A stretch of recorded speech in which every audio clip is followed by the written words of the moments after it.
refrescar, muito gostoso, refrescar os nossos corações, limpar essa atmosfera pesada desse ar que vem assim carregado. Isso é muito bom, não é verdade, Roberto? Perfeito. Eu digo que além da atmosfera, limpa também a psicosfera. Por quê?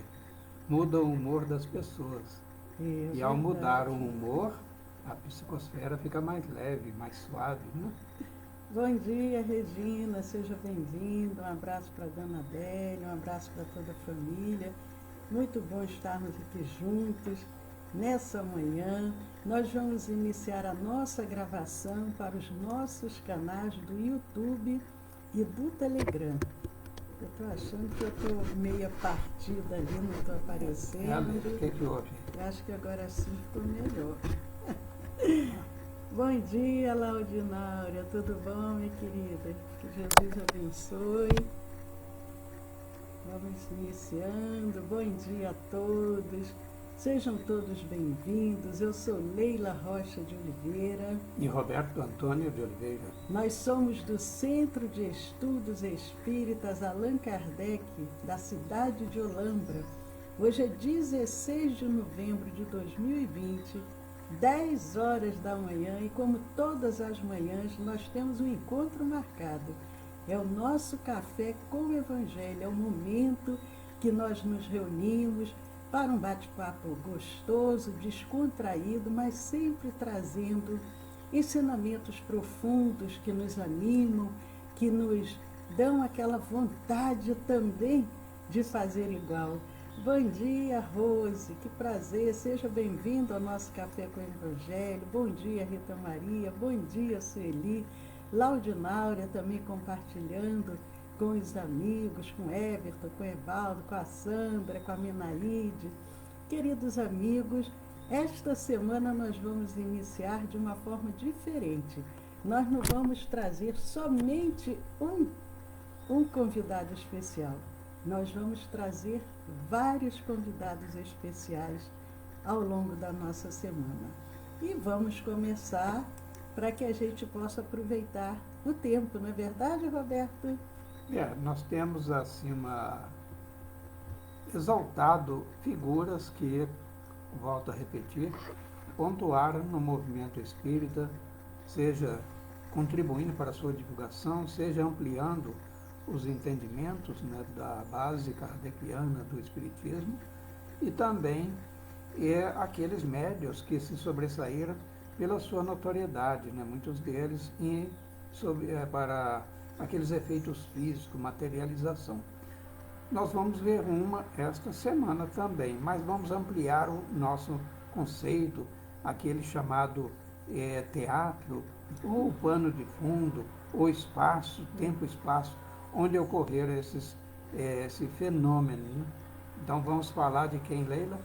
Nós vamos falar essa semana sobre o espiritismo no Amazonas e vamos também falar da médium Ana Rebelo Prado, que aproveitou porque eu quero dizer que foi toda uma preparação para que ela pudesse também ali trazer esse trabalho magnífico que ela realizou. Mas nós vamos falar um pouco sobre o espiritismo no Amazonas e falar sobre a Ana Prado, dizendo: bom dia, Gleice, seja bem-vinda, dizendo que a Ana Rebelo, na realidade o nome dela era Ana Rebelo Prado, ela nasceu em Parintins, Amazonas, por volta de 1883, não se sabe ao certo a data do seu nascimento. Ela era filha do casal Francisco Maximiano de Souza Rebelo e Ermelinda de Carvalho Rebelo.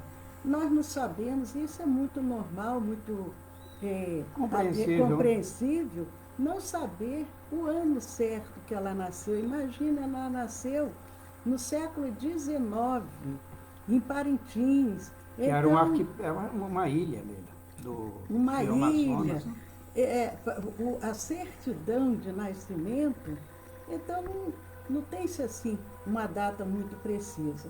Mas antes nós vamos, como o Roberto disse, falar um pouco sobre esse ambiente onde Ana Prado nasceu, sobre os grandes trabalhadores também que ali se colocaram, porque nós sabemos que nada é por acaso. Então, vem aqueles missionários com esse trabalho, com esse objetivo, em qualquer lugar do planeta. Não foi somente, por exemplo, lá na França, na Europa, no século XIX. Não. Eles criaram um acordo lá no mundo espiritual, olha, vamos nos espalhar, aonde que a gente vai reencarnar?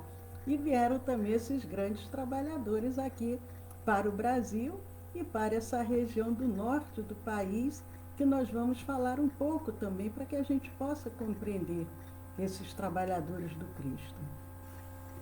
Então, como disse, vamos fazer um pano de fundo, uma pincelada, né, no aspecto histórico-cultural desta época em que a Ana Prado, Ana Rebelo, ficou conhecida como Ana Prado, né, quando ela renasce entre nós. Ela nasceu numa ilha fluvial, fica à margem direita do rio Amazonas, e que leva o mesmo nome da hoje cidade que lá existe, que é a cidade de Parintins. E foi ainda no ano de 1749, esta ilha, descoberta por um navegador e explorador, que é aquele que navega nem sempre explora, que navega às vezes transita por caminhos náuticos, né, ou aéreos, que outros já traçaram. Só um minutinho. Mas o explorador, ele vem um pouquinho antes. O explorador, ele lança as balizas, sedimentando um território, ou uma área, uma região, uma estrada, enfim, por onde deverão, então, futuros caravaneiros circular. Então, José Gonçalves da Fonseca, esse explorador português, ele teve esse mérito, né? Ali subindo, a partir da embocadura do rio Amazonas, né? Tem ali uma baita ilha, que é a maior ilha fluvial do mundo, a ilha de Marajó. Então ele adentra por um dos seus istmos, um dos seus acessos, na foz, e vai subindo. E tem essa gratidão, melhor, essa virtude, né, de ter descoberto nesse ano de 1749 a ilha de Parintins. Fica já no Baixo Amazonas, né? Aproveitando, mandando um abraço aqui para... não dá para entender, L ponto, mas seja bem-vindo, muito bom estarmos aqui juntos, muito bom. E aproveitar também para saudar os amigos que foram chegando depois, Rose, já demos bom dia para Rose, Rita, Celi, Laudinaura, Janete, Leondina, sempre com aquele bom dia muito gostoso, o Arnaldo dando bom dia, boa semana, my friends. Oi, que coisa boa, Arnaldo, você aqui também conosco, isso é muito bom. Vou ter que pedir licença mais uma vez. Muito bem, mas eu não vou pedir licença, eu vou continuar aproveitando a deixa. Então, naquele conceito histórico-cultural, o Brasil colônia ainda, né? Nem era império. Então essa ilha era habitada por várias tribos indígenas, entre outros, né, os Tupinambás, Sapopé, Peruviana, Munduruku, Mauí e Parintins. E ela então foi batizada em 1796 com o nome de Ilha Tupinambarana. Era um nome meio complicado, né? Depois ele simplifica. Mas quem batizou foi o capitão de milícias, José Pedro Cordovil, naturalmente, com as graças de Sua Majestade, né? Já nós não tínhamos ainda o Brasil uma monarquia, né? Porque depois de 1808, sim, mas era ainda o Brasil colônia. É verdade. E aí, o que tem a dizer mais, Leila, já que você pediu um intervalo, eu voltei a palavra, né? Então, é interessante, né? Porque a gente começa a fazer essa história no tempo, pelo menos eu gosto muito. Ficar imaginando, né, aquela Índia, aquelas tribos indígenas, até hoje. No Amazonas ainda tem as tribos indígenas, mas eram aqueles índios sem nenhum contato com a civilização, e esses nomes foram nomes que foram vindo de origens indígenas.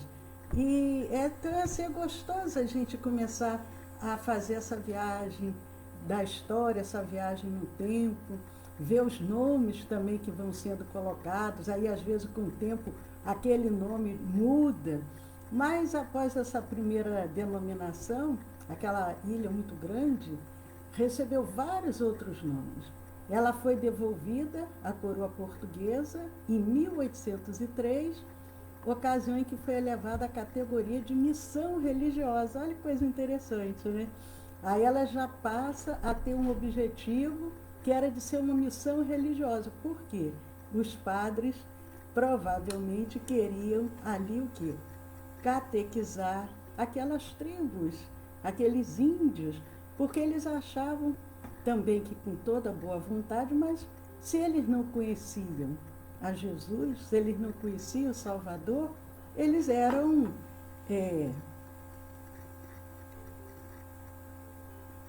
eles eram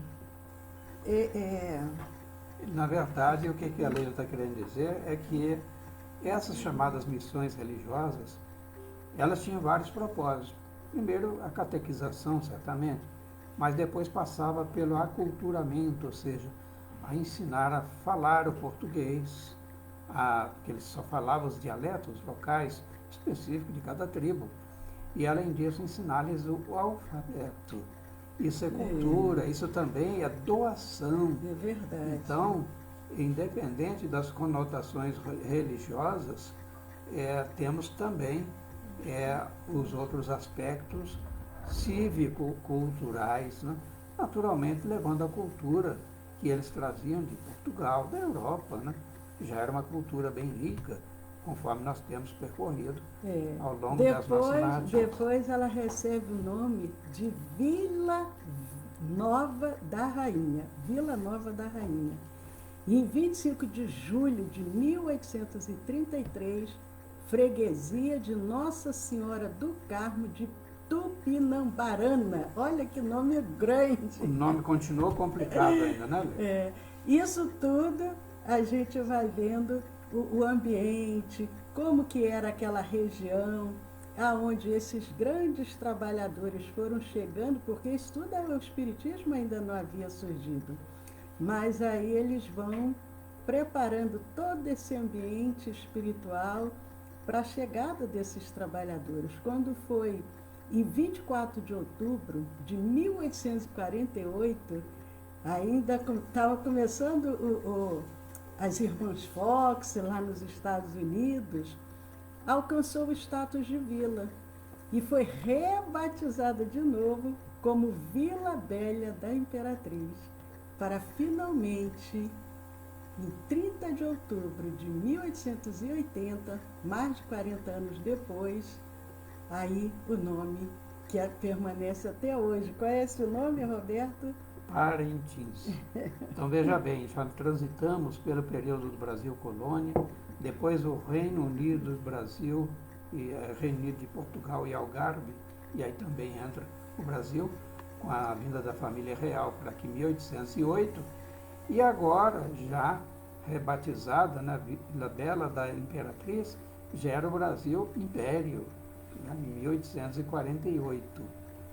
E denominasse essa vila, mais tarde iria crescer, transformar-se em cidade, como é hoje, e recebe o nome definitivo de Parintins.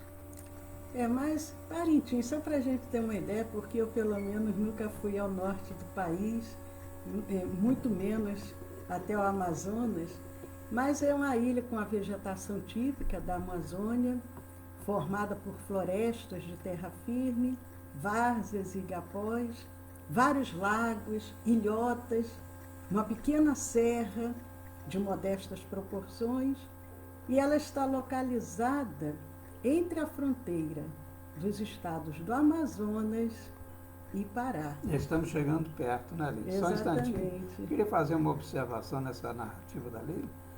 É a chamada vegetação de terra firme, porque existia e existem as chamadas ilhas flutuantes.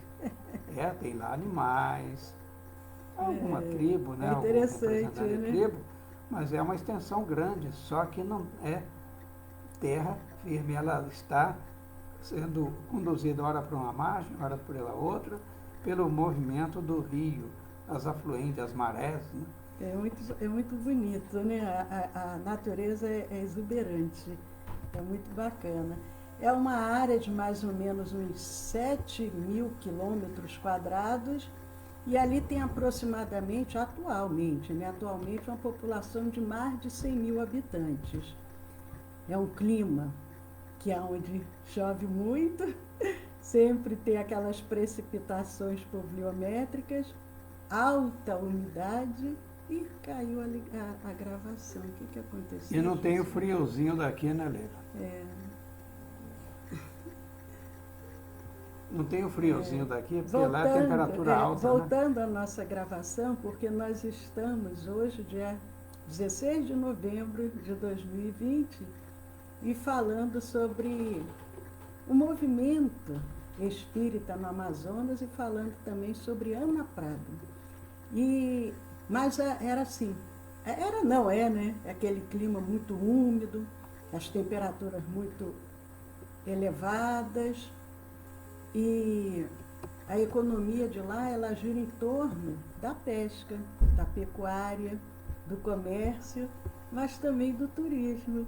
Então, estamos todos convidados, quando passar essa fase um pouco complicada, a conhecermos, né, esse lugar. Então, ali se constituem um dos principais polos intelectuais amazônicos, berço de ilustres poetas. Vê que aquela leva de espíritos, já de um certo nível evolutivo, eles falaram, vamos reencarnar lá naquela localidade ali, uma terra onde tem a natureza exuberante, muito verde, e ali muitos poetas, respeitados escritores, grandes artistas. E o município, ele guarda com muito zelo e carinho todas as suas mais caras tradições, porque eles têm as suas tradições que já datam de mais de um século. Então, nós diríamos até que o trabalho daquelas missões religiosas que falamos ainda há pouco, que já frutifica, né? Já deram vários frutos e hoje nós temos uma cultura exuberante. Aí nós temos os chamados festivais folclóricos, que é de uma afluência popular, porque o turismo em Parintins é muito forte. E são esses promovidos pelos integrantes, aqueles grupos folclóricos, né, dos bois bombás, Garantido e Caprichoso, são os dois bois mais disputados. Tem o boi caprichoso e tem o Garantido. Né? Ou blocos, né? É uma grande festa popular do norte do país. Ele é promovido, né, por esses integrantes desses boi bumbás, e é interessante porque a gente vê, o nosso Brasil, ele é muito grande, e cada região tem as suas tradições, tem as suas tradições do sul, do sudeste, do norte, do nordeste. Na região de Pernambuco são é o frevo, no Rio de Janeiro é o carnaval, e ali é assim, um festival folclórico, uma festa popular no norte do país, onde esses integrantes do Boi Bumbás, Garantidos e Caprichoso, eles já estão ali há mais de um século, porque, segundo alguns historiadores, o Boi Garantido, não sei por que esses nomes, mas o Boi Garantido, ele foi fundado em 12 de junho de 1913. Então já tem mais de 100 anos, por Lindolfo Monteverde. E, segundo alguns registros também, o Boi Caprichoso, que era o outro, foi fundado em 20 de outubro de 1913, no mesmo ano. Diferença de julho, agosto, diferença de 4 meses. 4 meses, eu acho que aí o José Furtado Belém e os irmãos Cid fundaram outro grupo. Falaram, não, peraí, não vai ficar só esse Boi Garantido, não. Vamos também... Aí colocou um com o nome mais interessante, né? Boi Caprichoso. E esse festival, esse ano acredito que não vai ter, mas Ele ocorre todos os anos. E ali ele divide a ilha assim, em vermelho e azul, que são as cores que representam cada um desses grupos. É como um time de futebol, né? Que tem aquela torcida, um torce por um time, outro torce por outro. E ali também eles se dividem nesse gosto, né? Cada um tem o seu boi preferido, né? Agora nós estamos pintando nesse cenário. Já nessa época, a última referida, 1913, já estava ali renascida Ana Prado. Só para recordar, por que nós estamos falando em Ana Prado e por que agora, naquela cultura regional amazônica? Porque Fred Figner, de quem falamos semana passada... Mas a gente vai falar isso depois, né? Ele teria também impulsionado isso e, naturalmente, deu uma dica para assim, olha, é muito conhecido nos efeitos da Ana Prado. Porque o primeiro lugar, quem nos assistiu a semana passada lembra, né? O primeiro lugar que o Frederico Figner chegou, quando chegou ao Brasil, foi aonde? Em Belém. Em Belém do Pará, né? Ele chegou bem ali naquela região. Mas então essa festa, né, revela, né, a paixão que desperta, né, na população parintinense. Eu acho que é isso. Mas... Quase você falou paratiense, né? Do estado do Rio, paratinense, de Parintins. Mas eles têm assim, um notável acervo cultural, né? Falamos poetas, escritores, artistas, e também uma prestigiosa influência política e uma relevante economia para a região. Parintins é hoje, como outrora, um dos mais importantes municípios do Amazonas. E nós estamos fazendo toda essa retrospectiva. Vamos falar um pouco agora, vamos começar a falar sobre o pioneirismo espírita de uma família. Só que o nosso tempo hoje já chegou ao fim. Então, amanhã nós vamos começar a falar sobre o pioneirismo espírita de uma família. Hoje é segunda-feira, 8 horas da noite nós temos a nossa palestra e temos, ao final, o passe, a distância, a magnetização das águas. Amanhã nós continuamos, vamos falar sobre esse pioneirismo dessa família espírita ali naquela região que muitos de nós brasileiros ainda não tivemos a oportunidade de conhecer, mas os benfeitores espirituais não esqueceram. Disseram, aquela região ela vai ser visitada por grandes trabalhadores e esses grandes trabalhadores vão fazer a diferença. E é isso que nós vamos ver. Nós vamos aproveitar, mandar um abraço também aqui para Nádia Tavares. Seja bem-vinda, Nádia, seja bem-vinda, Glorinha, Maria Dolores, o Arnaldo dizendo, olha só o que o Arnaldo está dizendo, vamos ver aqui. Fiz muitos trabalhos, desenhos escolares sobre essa história do Norte, maravilhoso. Olha, Arnaldo, que bom.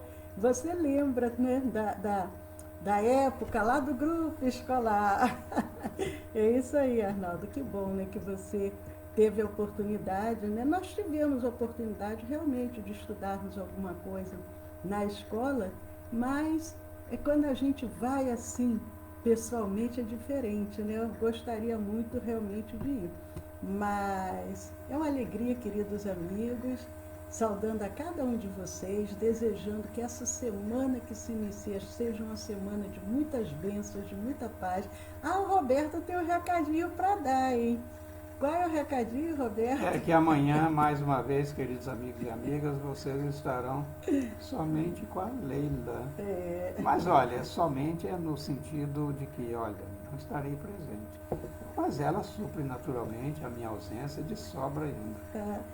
Ninguém nem vai perceber. Mas vibratoriamente ele vai estar assim. Estarei conectado, certamente. Outra Silmara, que bom dia, saudades também. Queridos amigos, que a doce paz de Jesus acompanhe cada um de vocês durante toda essa semana e vamos conhecer um pouco dessa história, desses grandes trabalhadores, de Ana Prado, grande médium amazonense, nascida numa ilha. Olha que coisa mais romântica, nascer numa ilha deve ser muito bom. Um beijo grande e até mais. Até às 20, hein? Até às 20 hoje e até amanhã às 10. Qual é o tema de hoje, Leila? A cerca. Os pregos na cerca. Os pregos na cerca. Eu não posso deixar de falar para aqueles que porventura ainda não conheçam os nossos canais do YouTube, do Telegram, entrem lá. Todos esses vídeos são postados pelas playlists, quem quiser assistir. Nós temos mais de 400 vídeos no YouTube. O nosso canal do YouTube é o Centro de Estudos Espíritas Allan Kardec, aqui de Olambra. E o nosso canal do Telegram é o SEAC Olambra. Juntos podemos muito. Vamos nos unir essa força e espalhar a luz. Obrigado, então, queridos amigos e amigas. E até amanhã para ficar com a Leila. E até depois de amanhã, sim, estarei aqui, certamente. Um abraço e que Deus nos permita continuar repetindo, né? Nós somos um pouco repetitivos no processo de aprendizagem para fixarmos esses valores, conceitos e as virtudes que nos foram legados. Então, até lá e que Deus nos abençoe a todos.